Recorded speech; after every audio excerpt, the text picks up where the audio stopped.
भारतीय फिल्मों के जनक दादा साहब फाल्के की 77वीं पुण्यतिथि पर मैं शामी एम इरफान आप सभी का हार्दिक स्वागत करता हूं। फिल्म सिटी मुंबई में आयोजित दादा साहब फाल्के पुण्यतिथि समारोह में फिल्मकार सुभाष घई खास तौर से पधारे। इस अवसर पर उनका दिया गया भाषण यहाँ प्रस्तुत कर रहा हूँ। उनका नाम है सुभाष घई साहब। गुड मॉर्निंग, नमस्कार सभी भाई बहनों और मेरे स्कूल के परिवार के सभी सदस्यों। ये जो दिवस आज हमारे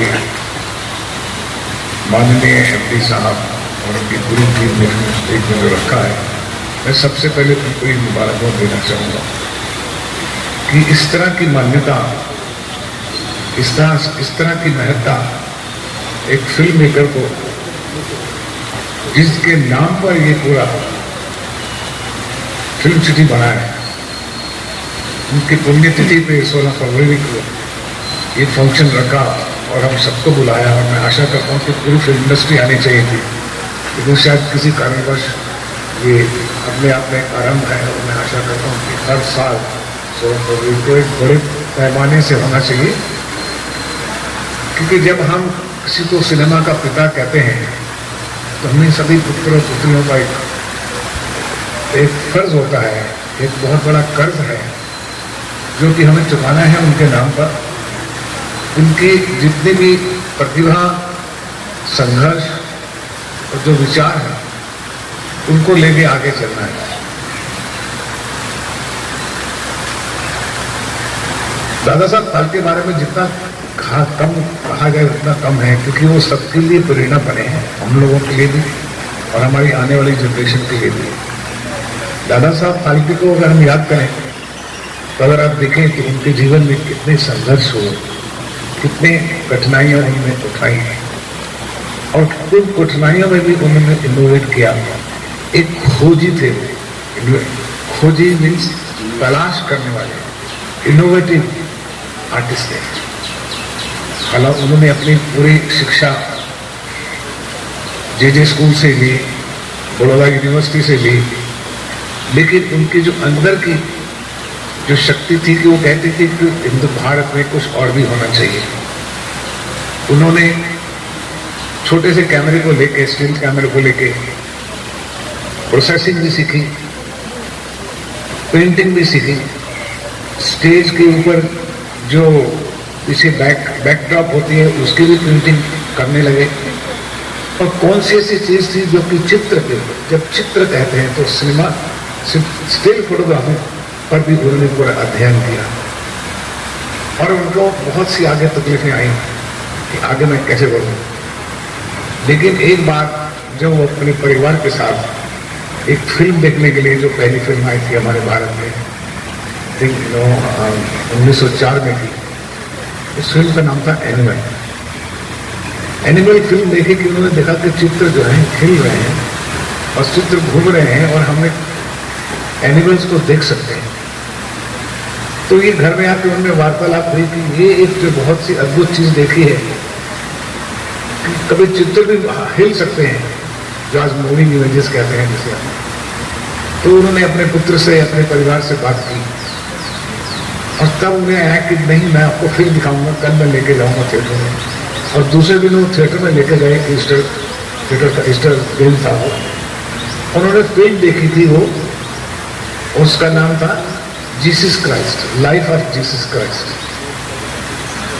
तो जब लाइफ ऑफ जीसस क्राइस्ट देखी और घर में आए तो उन्हें ये लगा कि अगर पूरी दुनिया जीसस क्राइस्ट के बारे में इस चित्रों द्वारा बता सकती है, तो हम लोग क्यों नहीं अपने चित्रों द्वारा अपने संस्कृति को, अपनी रामायण, अपनी महाभारत, अपनी माइथोलॉजी को दुनिया को दिखा सकते हैं, घर घर में,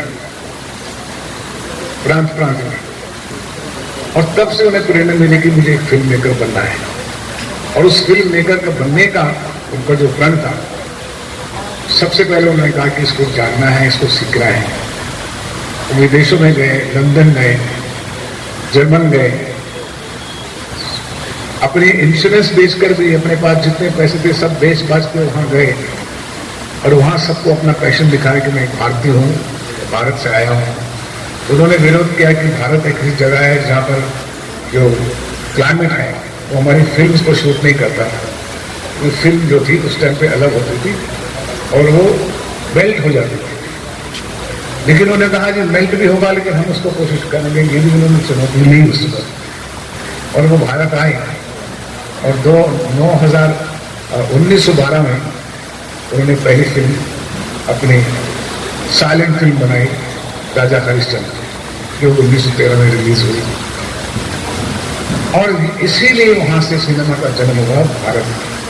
आज हमारे पिता क्यों कहते हैं, ये बहुत बड़ी श्रद्धांजलि है, ये बहुत बड़ा महत्वपूर्ण दिवस है जिसमें कि हम उनकी चर्चा करें, उनसे प्रेरणा लें, उनके संघर्ष से, उनके विचारों से।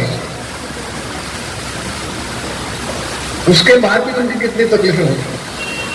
मैं जब भी उनकी कहानी पढ़ता हूँ कभी कभी तो मुझे लगता है हम सबके साथ ऐसा हुआ है, शायद फिल्मकार के साथ होता ही ऐसा है।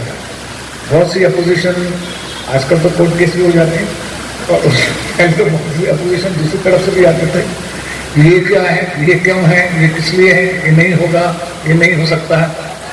लेकिन ह्यूमिलेशन, अपोजिशन तो हर एक आर्टिस्ट को और हर एक जो तरक्की पाने वाला लड़का है, लड़की है, उसको सामना करना ही पड़ता है।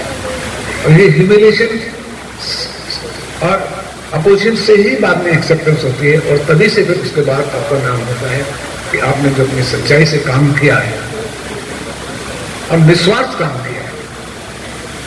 जब वो बना रहे थे तब उस वक्त लोग उनको बहुत व्यापारिक तरीके से देखते थे। कभी हिंदुस्तान कंपनी, सिनेमा कंपनी को छोड़ देती थी, कभी उनको ले लेती थी, कभी उनको पीछे निकाल देती थी, कभी आगे कर देती थी। लेकिन वो अपने हट से, अपनी ईमानदारी से, अपने पैशन से कभी नहीं हटे, कभी नहीं हटे। और वो पिक्चरें बनाते चले गए, बहन लंका हो, फिर बहुत सी फिल्में बनाई उन्होंने।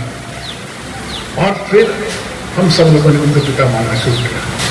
हमने उनसे एक बात और भी सीखनी चाहिए, जो सब पॉजिटिविटी थी उनमें, लेकिन क्या ऐसी चीज थी जो अंत में वो दुखी हो गए, वो भी हमको सीखना है दादा से। वो क्या है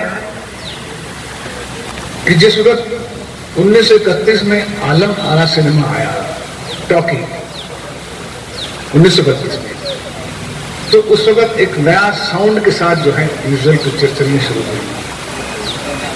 तो दादा ने भी बहुत कोशिश की कि मैं एक फिल्म बनाता हूं इस तरह की, लेकिन वो फिल्म एक सेतुबंदी फिल्म थी जो बहुत अच्छी बनाई थी एज ए साइलेंट फिल्म। बाद में उन्होंने उसको डब करा के कहा कि हम इसको करते हैं, किसी तरीके से बनाते हैं, लेकिन वो कमर्शियली सक्सेसफुल नहीं हो सकती। उससे काफी हताश हुआ। तो फिर कभी कभी क्या होता है कि हम न्यू टेक्नोलॉजी को जब एक्सेप्ट नहीं करते हैं, उससे भी हमारा जो प्रोग्रेस है, प्रगति है, वो रुक जाती है। हमने इनोवेट तो किया, हमने बढ़ाया तो सही, लेकिन हमने उसका मॉडर्नाइजेशन नहीं किया। हमने आने वाली टेक्नोलॉजी को नहीं अपनाया, आने वाले अवस्थाओं को, सिचुएशंस को, स्टेटस को, एनवायरमेंट्स को नहीं पहचाना और अपने पुराने ही तरीके से काम करते रहे, लेकिन उसमें हताश हो गए हम इस दुनिया से चले जाएं। ये भी ठीक नहीं था, ये भी हमने सीखा। इसलिए आज हम आपके सामने इस फिल्म सिटी में हमारी पूरी टीम जो फिल्म सिटी की है, हमारी ऑर्गेनाइजेशन जो है, जिसमें सब मनीषा जी के लीडरशिप में सब काम करते हैं, आप देख रहे हैं कि दे आर अपडेटिंग एवरीथिंग, चाहे स्टूडियो हो, चाहे सैनिटेशन हो, चाहे टेक्नोलॉजी हो। And I am very happy and we are very lucky to have such kind of MD for our film city, which is forward looking, जो कि आगे ले जाएंगे। हमारी फिल्म स्कूल है एकदम छोटा सा, जो हमें महाराष्ट्र सरकार ने ही दिया, और हम उसमें बस यही सिखाते हैं कि कोई भी नई टेक्नोलॉजी आए, जो आज नहीं, जो परसों आने वाली टेक्नोलॉजी है, उसका भी ध्यान रखो, वो आज ही सीखो, क्योंकि कल तुम परसों बनने वाले हो, कल के कल नहीं होने वाले। तो जब आप परसों की बात सोचेंगे, आने वाले परसों की बात, तो इसका मतलब कि आज आपका काम सही हुआ है। लेकिन आज हम क्या करते हैं, जो कल का पेंडिंग काम है उसको आज करते हैं और सोचते हैं हाँ बहुत काम हो गया। वो काम नहीं, वो तो आपने पिछला काम पूरा किया है। परसों का काम अगर काम कर सकते हैं तो इसका मतलब कोई और हमें right status, right mind and right situation to progress further. और मैं जितनी बातें कहूँगा उतनी कम है, चाहे वो फिल्म सिटी की तारीफ हो, चाहे हमारे कल्चर मिनिस्टर साहब की, कल्चर मिनिस्ट्री की, महाराष्ट्र सरकार की, सभी प्रोत्साहन देते हैं।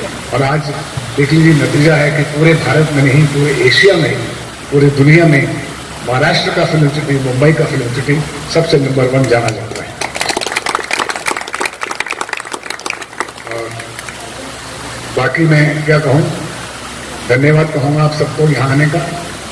और बस यही प्रार्थना है कि उनकी छवि और उनकी प्रेरणा हम सब आने वाले बच्चों के साथ रहे और उन्हें हम याद करते रहें। मुझे एक छोटी सी बात याद आ गई, मिनिस्टर जी, मैं आपको बताना चाहता हूँ कि जब महाराष्ट्र सरकार ने ये जमीन दी थी 540 एकड़ की, और 1977 में, तो सबसे पहले शूटिंग मैंने की थी। और फिल्म का नाम था गौतम गोविंदा। तब यहाँ सेट वगैरह नहीं थे, सिर्फ लोकेशन थी। उस गौतम गोविंदा में मैंने, अगर आप आज भी देखेंगे तो उसमें टाइटल शॉट है, एक बहुत लंबा टाइटल शॉट है। और वो मैंने गाड़ी में कैमरा रखा और पूरा फिल्म सिटी की सड़कों का भ्रमण किया था। और पूरा रोड, ट्रैवलिंग रोड का शॉट है फिल्म सिटी का, और उसमें पूरे टाइटल्स आते हैं।